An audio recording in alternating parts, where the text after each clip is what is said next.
MBBS in abroad. Apollo MedSkill 6 years of MBBS program will be completed in 35 lakhs only.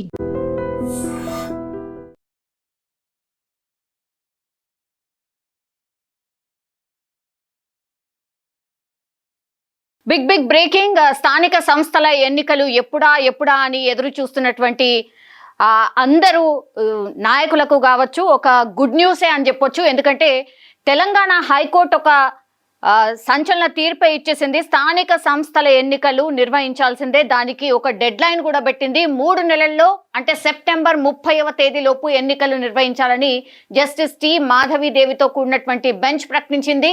So రాష్ట్ర ఎన్నికల సంఘానికి clear గా ఆదేశాలు ఇచ్చింది హైకోర్టు. తెలంగాణలో ఇప్పుడు స్థానిక సంస్థల ఎన్నికలపై రాష్ట్ర హైకోర్టు తీర్పు వెలువరించింది. దీనికి సంబంధించి ఈసీ అభ్యర్థనకు కూడా హైకోర్టు అంగీకారం తెలియజేసింది. ఎన్నికలు నిర్వహించేందుకు ఎన్నికల కమిషన్ 60 రోజుల సమయం కోరింది కాబట్టి ఈసీ అభ్యర్థనకు హైకోర్టు అంగీకారం కూడా తెలియజేసింది. రిజర్వేషన్లు పూర్తి చేసేందుకు ప్రభుత్వం 30 రోజుల సమయం కోరగా ప్రభుత్వ విజ్ఞప్తిని కూడా కోర్టు అంగీకరించిన పరిస్థితి. సో జనవరితో స్థానిక సంస్థల పాలక వర్గాల గడువు ముగిసింది, ఈ ఇయర్ జనవరితో. సో అయినప్పటికీ కూడా స్థానిక సంస్థల ఎన్నికలు నిర్వహించకపోవడాన్ని కూడా పలువురు మాజీ సర్పంచులు సవాల్ చేస్తూ కూడా దాఖలు చేసిన పిటిషన్ పై కూడా విచారణ జరిగింది ఈ రోజు. సో గత ఏడాది జనవరి 31తో సర్పంచుల పదవీ కాలం ముగియడంతో ప్రభుత్వం సర్పంచులను తప్పించి పంచాయతీల బాధ్యతలను ప్రత్యేక అధికారులకు అప్పగించింది. సో ఒక రకంగా స్థానిక సంస్థల ఎన్నికలకు లైన్ క్లియర్ అయినట్టు లెక్క. సో చాలా మంది సర్పంచులు దీని మీద రెస్పాండ్ కావాలనుకుంటున్నారు. అంటే గతంలో సర్పంచులుగా వ్యవహరించినటువంటి వాళ్ళు చాలా మంది రెస్పాండ్ కావాలని అనుకుంటున్నారు. ఒక్కసారి మనం మాట్లాడే ప్రయత్నం అయితే చేయబోతున్నాం. మనతో పాటు శంకర్ గారు ఉన్నారు. శంకర్ భట్టే, ఆయన ఏదిలాబాద్ సర్పంచ్ గా కూడా వ్యవహరించారు. సార్ నమస్తే. నమస్తే మేడం. యా, ఇప్పుడు మీరందరూ ఎదురు చూస్తున్నట్టుగా అనుకోవచ్చు. ఇప్పుడు స్థానిక సంస్థల ఎన్నికలు ఎప్పుడా అంటే ఇప్పుడు హైకోర్టు క్లియర్ గా చెప్పేసింది, మీరు సెప్టెంబర్ 30 లోపల సర్పంచ్లందరూ కూడా ఇప్పుడు ఆ గ్రామాలలో ఉండాల్సిందే, ఎన్నికలు నిర్వహించండి అని క్లియర్ కట్ గా ఆదేశాలు ఇచ్చింది సార్. సో దీని మీద మీ రెస్పాన్స్ ఏంటి సార్? అంటే ఈ ప్రభుత్వాలు ఒకటి మేడం, తమరి ఐడ్రీమ్ ద్వారా అధికారులకే గాని ఎమ్మెల్యేలకు, ముఖ్యమంత్రి గారికి, ప్రభుత్వాలకు, వీళ్ళందరికీ కూడా తమరి ద్వారా తెలియజేయడం ఏంటిదంటే, ఎందుకో ఏమో ఈ ప్రభుత్వాలు, ఈ స్థానిక ప్రభుత్వాలను నిర్వీర్యం చేస్తున్నారు. వీళ్ళు కావాల్సుకొని చేస్తున్నట్టుగా ఉన్నది మేడం. ఇది ప్రభుత్వాలు, ఈ ఎమ్మెల్యేలు, ప్రభుత్వాలు కావాల్సుకొని నిర్వీర్యం చేస్తున్నారు. ఎందుకు కూడా 18లో 9వ నెలలో అక్టోబర్ లో ఎన్నికల ఆగస్టు లో అయిపోతే అప్పటి టిఆర్ఎస్ గవర్నమెంట్ కూడా స్పెషల్ ఆఫీసర్ల పాలన అని చెప్పేసి కాలయాపన చేసింది. అవును, సేమ్ మళ్ళీ కాంగ్రెస్ ప్రభుత్వము, వాస్తవానికి ముఖ్యమంత్రి గారు జెడ్పీటీసీ తను పదవి చేసిండు, స్థానిక సంస్థల నుంచే వచ్చిండు కాబట్టి ముఖ్యమంత్రి గారు సర్పంచులు వీళ్ళందరూ ఎంతో ఆశతోటి ఉంటుంది. ఎందుకున్నానంటే గతంలో టిఆర్ఎస్ ప్రభుత్వం చేసినటువంటి తప్పిదాలు స్థానిక ప్రభుత్వాల మీద, ఇది కొత్త పంచాయతీరాజ్ చట్టం తీసుకురావడం, కొత్త మున్సిపల్ చట్టం తీసుకురావడము, దానికి చేసింది ఏం లేదు. ఒక పని మనుషులకు ఒక దగ్గర పని పోతే ఏ విధంగా మనం కష్టపడి చేస్తామో అంతకంటే హీనంగా గత ప్రభుత్వం, టిఆర్ఎస్ ప్రభుత్వం అదే విధంగా చూసింది. అందరు కలిసికట్టి కాంగ్రెస్ ప్రభుత్వం వస్తే మెరుగవుతుంది, స్థానిక సంస్థలు, స్థానిక ప్రభుత్వము బలోపేతం అవుతుందని చెప్పేసి అందరు సర్పంచులు, ఎంపీటీసీలు, జెడ్పీసీ ప్రతి ఒక్కరు మేడం కలలు కన్నారు వాస్తవానికి. ఎందుకంటే రేవంత్ రెడ్డి గారు ముఖ్యమంత్రి అయిన తర్వాత ఖచ్చితంగా జెడ్పీటీసీ నుంచి కింది స్థాయి నుంచి వచ్చిన వ్యక్తి, ఏకైక వ్యక్తి ముఖ్యమంత్రులలో తను ఒక్కడే అని చెప్పేసి మేమందరం అనుకునేది, మేము మీటింగ్లలో కూడా. కానీ సేమ్ గత ప్రభుత్వం, టిఆర్ఎస్ ప్రభుత్వం ఏ విధంగా చేస్తున్నదో ఈ ప్రభుత్వం కూడా కాలయాపన. ఏమనంటే బీసీ కులగణన, ఇవన్నీ కూడా తీసుకొని వచ్చేసి చెయ్యాలని అంటే ప్రభుత్వాల చేతులనే కదా మేడం ఉండేది. అవును, వీళ్ళు ఆల్రెడీ చేసిర్రు కదా సార్, తీర్మానం చేసిర్రు, పంపించిండ్రు, వాళ్ళు రెడీగా ఉన్నారు కదా. ఇప్పుడు అది పార్లమెంట్ లో ఆమోదం తెలిపితే గానీ ఇప్పుడు 42% బీసీ రిజర్వేషన్ కాదు. మరి ఈ సర్కార్ అయితే రెడీగా ఉంది, మేమే కదా చెప్పింది, మేం చేయడానికి రెడీ. ఇప్పుడు బాల్ అక్కడ ఉంది. ఇంకొకటి మేడం, కేంద్ర ప్రభుత్వము ఖచ్చితంగా అంటే మేము పత్రికలలో టీవీలలో చూసిందే చెప్తున్నాం మేడం, ఎక్కడెక్కడైతే ఉంటుందో స్థానికంగా రాష్ట్రాలలో మీరు చూసుకోమని చెప్పేసి చెప్పింది. ఆ మాట కూడా చెప్పిండ్రు వాళ్ళు. మరి మీరు అది దాన్ని దృష్టిలో పెట్టేసేసుకొని చేస్తే అయిపోతుంది కదా మేడం. ఇప్పుడు మీరు గ్రామాలల్లో ఒక బల్బు పోతే బల్బు లేదు మేడం. ఇప్పుడు అంత దారుణం ఉందా? దారుణం ఉన్నది. డ్రైనేజీ పోతే తీపిచ్చేటోళ్ళు సరిగా లేరు. ఓకే, ఇప్పుడు మా గ్రామాలు ఉన్నాయి మేడం, మున్సిపల్ లో ఎందుకు కలిపిందో తెలియదు. 4,000 ఎకరాలు వ్యవసాయ క్షేత్రం మేడం మా ఆదిలాబాద్ గ్రామము. నేను సర్పంచ్ గా ఉన్నప్పుడు 850 మంది పనికి ఉపాధి పథకం కింద పనిచేసేది. 800 మంది అంటే ఇంటికి ఒక్కరు చొప్పునే తీసుకున్నారు. పెద్ద విలేజ్ కాబట్టి అది 6,000 చిల్లర ఓట్లు కాబట్టి ఆ గ్రామాన్ని ఏం చేశారంటే ఇంటికి ఒక్కరిలాగానే తీసుకున్నారు. 850 మంది నేను సర్పంచ్ ఉన్నప్పుడు పనికి ఉపాధి పథకంలో పనిచేసారు మేడం వాళ్ళు. అలాంటి గ్రామాన్ని తీసుకొని పోయి మున్సిపాలిటీలో కలిపింది. ఇప్పుడు కుర్రెంలనే గాని, ప్రతాప్ సింగారమే గాని, ఇవన్నీ మూసి పరివాహక ప్రాంత గ్రామాలు. మేకలను మేపుకొని, పశువులను మేపుకొని, వ్యవసాయం చేసేసుకొని, కూలి పని చేసుకొని ఎంతమందికి ఉన్నారు మేడం వ్యవసాయం. దాన్ని మున్సిపాల్లో కలిపి ఇప్పుడు గ్రేటర్ లో కలుపుతారంట. సో డెవలప్మెంట్ లో భాగంగా ఇవంతా చేస్తున్నామని ప్రభుత్వం చెప్తోంది సార్. ఒకటి ఇప్పుడు ఏంటంటే సర్పంచ్లకు అతిపెద్ద ఇష్యూ, చాలా రోజుల నుంచి చాలా ఏళ్ల నుంచి అతిపెద్ద ఇష్యూ ఏంది అని అంటే, మీకు ఏవైతే పనులు చేసిండ్రో వాటికి బిల్స్ రాలేదు. కొంతమంది సర్పంచులు పాపం చచ్చిపోయినరు, అట్లాగే ధర్నాలు కూడా చేసిండ్రు. అయినా సరే కొంతమందికి ఏదో బిల్స్ వచ్చినట్టున్నాయి కానీ మిగతా వాళ్ళకైతే ఇంకా కూడా రాలేదు. అయినా ఇప్పుడు ఎన్నికలకు పోబోతోంది సార్ సర్కార్. సోమవారం నాడు గొల్లపల్లి, జగిత్యాల జిల్లా గొల్లపల్లి మండలంలో దాసరి శంకరయ్య అనే అతను పురుగుల మందు తాగి వచ్చిండు. నేను అదే అంటున్నా సార్, నేను ప్రాబ్లమ్స్ లేవు అంటలేను. సర్పంచ్లు బిల్స్ రాక పాపం అప్పులలాగా మారిపోయినరు, అది తెలుసు సార్. అంటే గ్రామాలలో డెవలప్మెంట్ చేసినా సరే ఇప్పుడు వాళ్ళ పరిస్థితే బాగాలేదు, నాకు అర్థమైంది. కానీ ఇప్పుడు ఎలక్షన్లకు పోబోతోంది సార్. 60 రోజుల వాళ్ళ బిల్లులో మాజీ సర్పంచుల బిల్లులు ఏవైతే ఉన్నాయో కష్టకాలంలో వాళ్ళు అప్పటి గవర్నమెంట్ ట్రాక్టర్లు తీసుకురమ్మని చెప్పేసి, ట్యాంకర్లు తీసుకురమ్మని చెప్పేసేసి అన్ని పెట్టేసిండ్రు, చేతులు లేపేసేసి గవర్నమెంట్ పోయింది. టీఆర్ఎస్ గవర్నమెంట్ అనిష్టమైనా కానీ ఎవరి ఇళ్లకి వెళ్ళి ఇచ్చేది కాదు కదా మేడం, ప్రభుత్వం నుంచే కదా, ప్రజల సొమ్మే కదా అది ఇచ్చేది. వాళ్ళకి ఇచ్చేస్తే ఏం పోతున్నది? ఎన్నిటికో లక్షల కోట్లు, వేల కోట్లు అని చెప్పేసి పేపర్లలో, టీవీలలో అభివృద్ధి కార్యక్రమాలని వస్తుంది. అది అభివృద్ధే కదా. పల్లెటూరులో అభివృద్ధి అయితేనే కదా మీ పట్టణాలు, రాష్ట్రము, కేంద్రము ఇవన్నీ కూడా డెవలప్ అయ్యేది. ఏ విధంగా అయితే మేడం దేశం కూడా బాగుపడేది? స్థానికంగా ఉన్న సర్పంచే ఫస్ట్ గ్రామాలన్నిటినీ తన సొంత ఇంటి లెక్క చూసుకొని పని చేసేసుకొని ఉదయం 6-7 గంటలకు ఏ రాత్రి ఉండదు, పగలు ఉండదు, ఎవరికి ఆపద సంపద. ఇక్కడ మూడి కరెంటు లేదు, ఒక ఉరుముతోటి. సార్ ఇప్పుడు ఈ నిర్ణయాన్ని మీరు స్వాగతిస్తున్నారా, వ్యతిరేకిస్తున్నారా? ఎలక్షన్లు జరగాలనా వద్దా?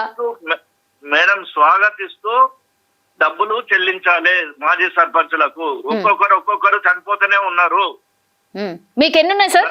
మీకు ఎన్ని రావాలా? అంటే గత ప్రభుత్వం చేసింది కాబట్టి గత ప్రభుత్వానికి వీళ్ళు బిల్లులు ఇవ్వట్లేదు. అచ్చా, ఓకే. వాళ్ళు ఎవరు చేసినా కానీ ప్రజల కోసమే గ్రామాలలోనే ఖర్చు పెట్టింది కదా మేడం. అది ఆ ప్రభుత్వం చేసినా మా మీద దోషినా ఇవన్నీ కూడా వాళ్ళు ఇవ్వకపోతే ఇక మీరు ఇవ్వరా?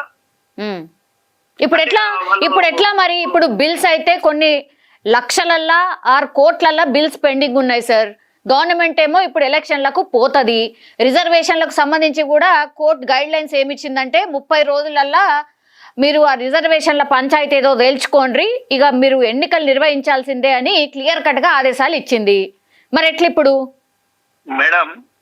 గత ప్రభుత్వం కూడా ఈ సెక్రటరీల పాలన పెట్టినప్పుడు హైకోర్టుకు ప్రభుత్వం మీద నేను వెళ్ళిన మేడం. నేను ఓకే వెళ్తే హైకోర్టు ముట్టిగా వేసిన తర్వాతనే అప్పటి ప్రభుత్వం బీఆర్ఎస్ ప్రభుత్వం కూడా ఎలక్షన్లు పెట్టింది, లేకపోతే పెట్టకపోతుండే. ఓకే మేము కొంతమంది సర్పంచుల మందరం కలిసి పిటిషన్లు వేసినాం. మేము ఓకే మా గ్రామాలు మేము కంటికి గుర్తులాగా మేము చూసుకున్నాము, మంచి చెడు అనేది మేము చూసుకున్నాము. మళ్ళా గ్రామాలు పాడు చేస్తున్నారు మీ వల్ల. సెక్రటరీ 10 గంటలకు వచ్చేస్తాడు, సాయంత్రం వెళ్ళిపోతాడు 4-5 గంటలకు. రాత్రి బగాళ్ళు చూసేది మేము. ఏ ఫోన్ వచ్చినా ఏది వచ్చినా కానీ మేము చూస్తాము. ఆపదకి సంపదకి చెట్లు పెట్టి ఇవన్నీ గిడ పెట్టి సెక్రటరీలు పెట్టిండ్రా మేడం. సర్పంచులే కదా చెట్లు అన్ని గిడ ఊళ్ళో ఉండి పెట్టించింది. అలాంటిది మళ్ళీ ఖరాబ్ అయిపోతున్నాయి, నీళ్లు పోయకుండా చెయ్యకుండా ఇదని చెప్పేసి మేము ఆ రోజు కూడా మేము టీఆర్ఎస్ ప్రభుత్వం మీద నేను హైకోర్టులో మేము కొంతమంది హైకోర్టులో వేస్తే అప్పుడు ఎన్నికలు అనేది పెట్టింది మొట్టికాయ వేసిన తర్వాత. ఇప్పుడు సేమ్ ఇదే ప్రభుత్వం కూడా హైకోర్టు చెప్తేనే మళ్ళీ పెట్టేసేసింది. ఎందుకు మేడం వీళ్ళకు ఏది స్థానిక ప్రభుత్వాలు అంటే కంటగింపు ఉన్నది వీళ్ళకు. ఖచ్చితంగా మేము స్వాగతిస్తాము, ఎన్నికలు అనేది స్వాగతిస్తాము. స్వాగతిస్తూనే బిల్లులు చెల్లించండి. ఎందుకని ఇప్పుడు ఆ సర్పంచ్ పెట్టి మళ్ళా పోటీ చేయడు. ఆ సర్పంచ్ గా సాల్వ్ చేసుకున్నాడు సర్పంచులుగా. ఎందుకంటే స్థానిక ప్రభుత్వాలను మీరు అధ్వాన పరిస్థితులను నెట్టేసేసి అంతా ఎమ్మెల్యే చేతుల మీద పెట్టేసేసి సర్పంచులను సపరేట్ గా చేసేసి సర్పంచ్ కు స్థానిక ఉన్నాయి. ఏంటి రాష్ట్రపతికి చెక్ పవర్ ఉన్నదో అంటే మళ్ళీ సర్పంచ్ కే చెక్ పవర్ మేడం.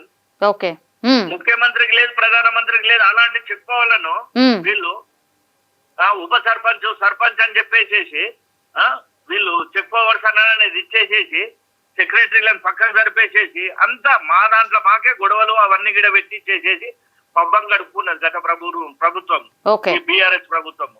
ఇప్పుడు కూడా ముఖ్యమంత్రి గారికి మేము ఆలోచన చేసినాయి, మేము కలలు కన్నాయి, మేము మాట్లాడుకున్నాయి, అవన్నిటికి కూడా విరుద్ధంగా పోతున్నాడు ముఖ్యమంత్రి గారు ఇప్పుడు కూడా.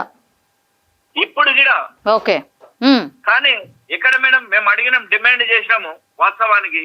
ఏమని గత ప్రభుత్వము పంచాయతీరాజ్ చట్టాన్ని తీసింది, మున్సిపల్ చట్టాన్ని తీసి కొత్త చట్టాన్ని తీసుకొని వచ్చింది.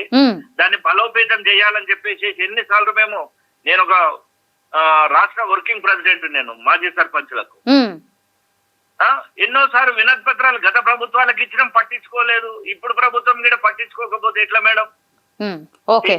మేము పోయినప్పుడు కూడా సీతక్క కూడా స్పందించింది కానీ ఎక్కడ ఉన్నది అక్కడనే ఉన్నది. ఆల్ రైట్ సార్ ఇప్పుడైతే ఒక డిసిషన్ అయితే వచ్చేసింది సార్, ఎన్నికలకు పోబోతున్నారు. సో ఇప్పటికైతే ఒక డిసిషన్ తీసేసుకుంది కాబట్టి ఇప్పుడు ఎన్నికలే తర్వాయి సార్. మీరు ఏమన్నా మీ అభిప్రాయం? యుద్ధ ప్రాతిపదికన మొత్తం పేమెంట్స్ అనేది పనిచేసిన సర్పంచులు ఎవరైతే ఉన్నారో వాళ్ళకి ఎంత డబ్బులు రావాలనో వాళ్ళ బిల్లులన్నీ ఫస్ట్ చెల్లించేసేసి ఎన్నికలకు వెళ్ళిపోవాలి మేడం. ఏమున్నది రేపంటే రేపు ఇయ్యగలుగుతారు ప్రభుత్వం తలుచుకుంటే. ఏమో చెల్లిస్తారేమో సార్, ఎన్నికలది వచ్చేసింది కాబట్టి చెల్లిస్తారేమో మేబీ. ఎందుకంటే అది కూడా కొంచెం నెగటివ్ అవుతుందని ఆలోచిస్తుందేమో సర్కార్. మరి అదే మేడం మేము కూడా కోరుకునేది కూడా అదే. ఇప్పుడు మేము అడగక ముందుకే మూసి ప్రక్షాళన అనేది వాస్తవానికి మేము 30 ఏళ్ల నుంచి కొట్లాడుతుంటే ప్రభుత్వాలు అనేది కాలయాపన చేసినాయి. ఇప్పుడు ముఖ్యమంత్రి గారు మూసి ప్రక్షాళన చేస్తాను మేము సంతోషపడ్డాం, స్వాగతించినాం. మేము దానికి ముందుకెళ్ళినాం. మేము ఇప్పుడు కూడా స్థానిక ప్రభుత్వాలను కొత్త పంచాయతీరాజ్ చట్టాన్ని తీసేసి పాత పంచాయతీరాజ్ చట్టాన్ని పెట్టండి. లేకపోతే బీఆర్ఎస్ కు మీకు తేడా ఏమున్నది? కాంగ్రెస్ ప్రభుత్వానికి బీఆర్ఎస్ ప్రభుత్వానికి ఏం తేడా ఉన్నట్టు? All right sir, thank you so much మీ స్పందన తెలియజేసినందుకు. మొత్తం మీద అది చాలా మంది ఎక్స్ సర్పంచ్లు ఎవరైతే ఉన్నారో వాళ్ళకి ఇంకా కూడా బిల్స్ మంజూరు కాలేదు కాబట్టి ఆ బిల్స్ ని మంజూరు చేయండి. అట్లాగే కొత్త పంచాయతీరాజ్ చట్టం ఏదైతే తెచ్చిండ్రో అది అసలు బాలేదు కాబట్టి పాత పంచాయతీరాజ్ చట్టం ద్వారానే మీరు ఎలక్షన్స్ కి వెళ్ళండి అనే డిమాండ్ కూడా వినిపిస్తున్నారు. మనతో పాటు బీఆర్ఎస్ కి సంబంధించిన లీడర్ కరాటే రాజు గారు జాయిన్ అవుతున్నారు. సార్ ఇప్పుడు స్థానిక సంస్థల ఎన్నికలకు నగారం మోగింది సార్. తెలంగాణ హైకోర్టు ఒక తీర్పు అయితే వెలువరించింది. ఇప్పుడు ఆల్మోస్ట్ సెప్టెంబర్ 30 వరకు అన్ని కూడా స్థానిక సంస్థల ఎన్నికలు అయిపోవాలి. మీ అభిప్రాయం ఏంటి సార్? నమస్తే అండి సౌమ్యారెడ్డి గారు, మీకు ఐ డ్రీమ్స్ ప్రేక్షకులకు నమస్కారం. అయితే ఒకటి ఏంటంటే రాష్ట్ర ముఖ్యమంత్రి గారికి ఒక అలవాటు ఉన్నాడు చిన్న ఉన్నప్పటి నుంచి. ఏం అలవాటు అంటే గోడల మీద రంగులేసే అలవాటు. ఇప్పుడు ప్రజలకు కూడా అదే రంగులేస్తున్నాడు. ఎందుకంటే రంగులు వేసి మాయ చేసి మభ్య పెట్టడం దిట్ట అయినటువంటి రేవంత్ రెడ్డి గారు హైకోర్టు అక్షింతలేస్తే గాని తెలంగాణలో స్థానిక సంస్థలకు ఎన్నికలకు గతంలో మీరు కూడా అదే చేశారు కదా, గతంలో మీరు కూడా అదే, ఇప్పుడు మళ్ళీ ఈ సర్కారు కూడా అదే. I'm coming to the point అండి. మేము గతంలో ఈ రకంగానే ఒక 6 నెలలు ఆగితే పిసిసి అధ్యక్షుడు హోదాలో నీకు స్థానిక సంస్థలు పెట్టే చాకు కానీ దద్దమ్మ అని చెప్పి మాట్లాడిండు. ఎవరు? పిసిసి అధ్యక్షుడి హోదాలో రేవంత్ రెడ్డి గారు మా అప్పుడున్నటువంటి రాష్ట్ర ముఖ్యమంత్రి పైన మాట్లాడిండు. మరి నువ్వు కూడా ఇప్పుడు అదే దద్దమ్మ? నువ్వు 1.5 సంవత్సరాల కాలంగా స్థానిక సంస్థలు ఎన్నికలు పెట్టలేని దద్దమ్మగా కామారెడ్డి డిక్లరేషన్ లో బీసీ డిక్లరేషన్ చేస్తా అని చెప్పేసి బీసీలకు 42% స్థానిక సంస్థల నుంచే మా కాంగ్రెస్ పార్టీ చేస్తుందని ఎందుకు చట్టం చేయలేదు? ఎందుకు నువ్వు ఈ రోజు బీసీ డిక్లరేషన్ చేసి బీసీ తోటి నువ్వు ఎందుకు 42% రిజర్వేషన్ తోటి ఎన్నికలకు పోవడం లేదు అని ప్రశ్నిస్తే దానికి సమాధానం ఏం చెప్తావు మిస్టర్ రేవంత్ రెడ్డి? దీనికి చెప్పండి. కాంగ్రెస్ పార్టీ రెడీ ఉంది కదా సార్, కాంగ్రెస్ పార్టీ రెడీ ఉంది. 42% మేమే కదా చెప్పినాం, మేము రెడీగా ఉన్నాం. ఇప్పుడు బాల్ అక్కడ పార్లమెంట్ కేంద్రం దగ్గర ఉంది, మేమైతే సిద్ధం అంటున్నారు. అసెంబ్లీలో తీర్మానం చేసి పంపించడం కాదండి. అంటే రాష్ట్రంలో చట్టం చేసి గవర్నర్ దగ్గర ఫైల్ పంపించి రాష్ట్రంలో ఆమోదం పొందుతుందని చెప్తున్నా. రాష్ట్ర పరిధిలోని వరకు ఉన్నటువంటి అంశాన్ని కేంద్రంలో కేంద్రం చేసి వాళ్ళ మీద రాలేయడం కాదు. నువ్వు రాష్ట్ర పరిధిలో రాష్ట్రంలో నేను చేస్తున్నాను, నేను చట్టం చేస్తున్నాను, వేరే దానికి సంబంధించిన చట్టం చేసుకుంటాం, అసెంబ్లీ ప్రత్యేక సమావేశాలు పెట్టి చట్టం చేసుకుంటాం, వేరే దానికి ఇష్టం వచ్చిన నీ అవసరానికి మీ ప్రమాదాలు ధరలు కట్టబెట్టడానికి చట్టం చేసుకుంటాం. మరి ఎందుకు బీసీ బిడ్డలకు 42% కామారెడ్డి డిక్లరేషన్ ఆ రోజు కూడా చెప్పేసి కేంద్రానికి పంపిస్తాను. మేమైతే పార్టీ వైజ్ గా 42% బీసీలకు ఇవ్వడానికి సిద్ధంగా ఉన్నామని కాంగ్రెస్ సర్కార్ ఆల్రెడీ చెప్పింది. కాక మంగళవారం అన్నారట పథకాలంలో. తెలంగాణలో ఒక సామెత ఉంటుందండి, చేతకాక మంగళవారం అని చెప్పేసి ఇదే మాటలు మాట్లాడుతున్నారు. ఆయన అధికారంలో ఆయన ప్రతిపక్ష నాయకుడిగా ఉన్నప్పుడు ఒక మాట మాట్లాడుతుండ్రు, అధికారంలో వచ్చిన తర్వాత ఇప్పుడు ఎట్లా నేను చేయలేను, వీళ్ళకి చేస్తే నాకు పై నుంచి యాక్షన్ తెలుస్తున్నాయి, నేను ఎట్లా చేయలేను కాబట్టి నేను అది చేయను, అది ఏదో చేసి పంపించేసింది కానీ ఇప్పుడు పార్టీ పరంగా ఇస్తా అంటున్నాడు. అధికారంలో ఉండి ముఖ్యమంత్రి హోదా నుండి చట్టం చేసే అధికారం ఉన్నప్పుడు నువ్వు పార్టీ నుంచి తిరిగేయడం అంటే చట్టమే అందరిస్తారు కదా, ఒక్కటి చేయడం ఏంది? నేను నిజంగా ఒకవేళ శక్తిలే ఉంటే నువ్వు ఎందుకు నా పార్టీ నుంచి ఇస్తా అంటున్నావు? చట్టం చేసేసి అందరు ఇస్తారు కదా, చట్టం చేసేసి అందరు ఇస్తారు కదా, అవుతుంది కదా, ఒక చట్టం అమల్లోకి వస్తుంది కదా. కేంద్ర ప్రభుత్వం పైన కేంద్రం పైన నిందలు కేంద్రంలో అట్లనే ఉన్నారు, రాష్ట్రంలో ఇట్లనే ఉన్నారు. నేనేమంటానంటే చిటికెలా పడిపోయింది రాష్ట్ర ఆర్థిక ఖజానాను మొత్తం కూడా చిటికెళ్ళేసేసి కేంద్రం నుంచి వచ్చే ₹4 కోట్లలో వాదనలు సరిగ్గా వినిపించాలి. ₹4 సార్, కేంద్రం నుంచి వచ్చేది ₹4, కొన్ని కోట్ల రూపాయలు కదా, అట్లనే కదా డెవలప్మెంట్ ఆగిపోయింది, అదే కదా వాదన. అందుకనే ఇప్పుడు కోర్టే చెప్తుంది మీరు వెళ్ళి జస్ట్ సెప్టెంబర్ 30th వరకు అన్ని స్థానిక సంస్థల ఎన్నికలు ఫినిష్ చేయాలి అని. అంటే మీకు నచ్చలేదా? ఈ డిసిషన్ నచ్చలేదా? స్వాగతించట్లేదా? జరగొద్దా ఎన్నికలు? ఖచ్చితంగా ఎలక్షన్లు ఎప్పుడు వచ్చినా ఎగిరేది గులాబీ జెండానే కాబట్టి స్వాగతించేదే ఉంది. నేనేమంటున్నానంటే ఎగిరేది గులాబీ జెండానే ఏ ఎలక్షన్లు అయినా ఎన్ని ఎలక్షన్లు అయినా కొట్లాడి గులాబీ జెండా బీఆర్ఎస్ పార్టీ కేసీఆర్ గారు ఎన్ని స్థానిక సంస్థలు కానీ సాధారణ ఎన్నికలు కానీ బై ఎలక్షన్లు కానీ ఎలక్షన్లు మాకేం కొత్త కాదండి. కాంగ్రెస్ పార్టీలో 10 పార్టీలు తిరిగిన రేవంత్ రెడ్డి గారికో లేకపోతే 100 సంవత్సరాల అనుభవం ఉన్న కాంగ్రెస్ పార్టీ భయపడుతుంది. ఈ రోజు ప్రజలు మాకేడా అయితే కర్రు కాల్చి వార్తపడుతుందని చెప్పేసి కాంగ్రెస్ పార్టీ భయపడుతుంది. ఖచ్చితంగా రేపు రాబోయే ఎమ్మెల్సీ, జెడ్పీటీసీ, ఎంపీటీసీ, సర్పంచ్ ఎన్నికల్లో వీళ్ళకి సింగిల్ డిజిట్ ప్రతిష్టపెడతారు. ఈ రోజు పరిస్థితి వీళ్ళకు ఊర్లలో పరిస్థితి ఎమ్మెల్యేలు పోయే పరిస్థితి లేదు. అందుకొరకే తైలాలు ప్రకటించిండు. గతంలో 25 రేవంత్ రెడ్డి ఏవైతే 8 రేవంత్ రెడ్డి కాకుండా 25 రేవంత్ రెడ్డి ఎవరైతే ఉన్నారో అన్ని ఎగవేసి వృద్ధులకు వృద్ధాప్య పింఛన్లు 2 నెలలు ఎగ్గొట్టిండు, రైతు బీమా ఎగ్గొట్టిండు, రైతు బంధు ఏదైతే రైతు భరోసా ఉందో 2 సార్లు ఎగ్గొట్టిండు. ఇప్పుడు ఏదైతే ఎలక్షన్ వస్తున్నాయని చెప్పేసి నిన్నగాక మొన్న ఆయన ఈ ఎలక్షన్ స్టంట్ కొరకు వేసిన డబ్బులే రైతులకు అందరికి తెలుస్తుంది. ఈ ఎలక్షన్ లో డబ్బులు వేయకపోతే ముఖ్యమంత్రి పదవికి గండం వచ్చే విధంగా ఉంది. ఈ గ్రామీణ ప్రాంతాల్లో కూడా ఎక్కడ కూడా గెలవకపోతే నాకు ముఖ్యమంత్రి పదవి ఉందని చెప్పేసి హుటాహుటిగా రాత్రిని ఈ డబ్బులు 5 రోజుల్లో కంప్లీట్ చేస్తా అని చెప్పి సంబరాలు చేసుకుంటారు. ఎవరు రాష్ట్ర దేశంలో ఎవరు చేయలే. గతంలో కేసీఆర్ కూడా రైతు బంధు పెట్టినట్టుగానే ఇంత సంబరాలు చేసుకుంటున్నారు. ఇవన్నీ కూడా ఫేక్ సంబరాలు, తెలంగాణ ప్రజలకు తెలుసు. ఈ ఎలక్షన్లు ఎప్పుడు సార్ అన్ని రాజకీయ పార్టీలు అంతే సార్. గతంలో మీరు కూడా చేసిండ్రు, ఇప్పుడు వీళ్ళు కూడా చేస్తారు sir. As simple as that. మీరు గతంలో కూడా గట్లనే ఎలక్షన్స్ వచ్చినప్పుడల్లా తాయిలాలు. ఇప్పుడు దళిత బంధు ఏంది సార్? దానికి సంబంధించి అసలు ఇప్పటికే లెక్కపత్రం ఏం లేదు. దళితులు అసలు ఎవరు బాగుపడ్డారో అది ఏమి కూడా లేదు. రాష్ట్ర సంపద ఇట్లా వేస్ట్ గా ఖర్చు చేయడం. రెడ్డి గారు, నాకు కూడా అవకాశం ఇవ్వండి. మీరు మాట్లాడుతున్నప్పుడు మీరు 2-3 అడిగిర్రు. చెప్పండి. ఏ ఎలక్షన్ ముందు మేము దళిత బంధు పెట్టాము, ఏ ఎలక్షన్ ముందు మేము రైతు బంధు పెట్టాము, ఏ ఎలక్షన్ ముందు ఏ కళ్యాణ లక్ష్మి పెట్టాము?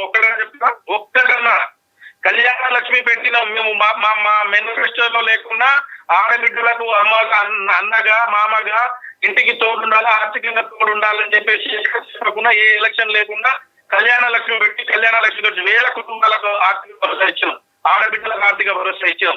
ఏ ఎలక్షన్ లేకుండా కూడా దళితులకు అందరికీ కూడా భారత రాజ్యాంగం కల్పించిన అంటరానితనాన్ని రూపుమాపాలని చెప్పేసి కార్యక్రమాన్ని ముందు పోతే 1,00,000 సవాళ్ళు ఎదుర్కొన్నాం. ఆ తర్వాత మేము ఓడిపోయినా పర్లేదని చెప్పి దళిత బంధువును సక్సెస్ చేసి పైలట్ ప్రాజెక్టు పెట్టి చాలా ఊర్లలో ఈరోజు దళితుల ఆత్మగౌరవం కోరుతున్నారు. అది ఇష్టం లేక కాంగ్రెస్ పార్టీ నాయకులు దాన్ని కాపాడాలని ప్రయత్నం చేశారు.